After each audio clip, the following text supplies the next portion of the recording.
Hi friends, మన brain సముద్రం లాంటిది. సముద్రంలో ఎన్నో విషపురుగులు ఉంటాయి, ఎన్నో సున్నితమైన ప్రాణులు ఉంటాయి. కొన్ని ప్రాణులను మళ్ళీ మళ్ళీ చూడాలనిపిస్తుంది, కొన్ని ప్రాణులను చూస్తేనే భయం వేస్తుంది.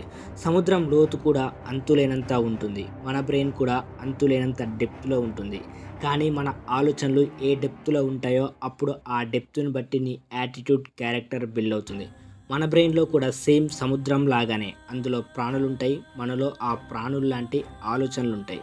కొన్నిసార్లు విషపూరితమైన ఆలోచనలు, కొన్నిసార్లు సున్నితమైన మనసు, ఎవరిని ఇబ్బంది పెట్టొద్దన్న ఆలోచనలు, కొన్నిసార్లు భయంకరమైన కోపం, కొన్నిసార్లు గర్వం, అహంకారం. వీటన్నిటిని మన మెదడులో నీళ్లు నింపినట్టు నింపుతున్నాం. ఇవన్నీ ఫిల్ చేస్తే ఎవరి మెదడైనా ఫిల్ అవుతుంది, like water fill in a bucket.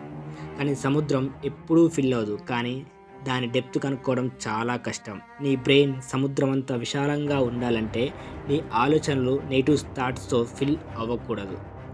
In case నీ ఆలోచనలు నెగిటివ్స్లో ఉంటే నీ డెప్త్ ఏంటో ఈజీగా తెలుస్తుంది. కానీ మనం ఎప్పుడు తెలవని డెప్త్లా ఉండాలి, అప్పుడే నీ యొక్క వైఖరి ఎప్పుడు ఆకర్షణంగా ఉంటుంది. సో నీ బ్రెయిన్లో don't fill negative thoughts like filled with a bucket of water. Fill A positive thoughts like ocean. ఎందుకంటే సముద్రం అంతులేనంతా ఉంటుంది, అందరినీ అట్రాక్ట్ చేస్తుంది. కోపం వస్తే ముంచేస్తుంది, మంచిగా ఉంటే జీవన ఉపాధిస్తుంది, తోడుగా వెళ్తే రిలాక్సేషన్ అండ్ బ్యూటీని ఇస్తుంది. సో ఇట్లాంటి టాపిక్స్ మరిన్ని కావాలంటే ప్లీజ్ సబ్స్క్రైబ్. Thank you.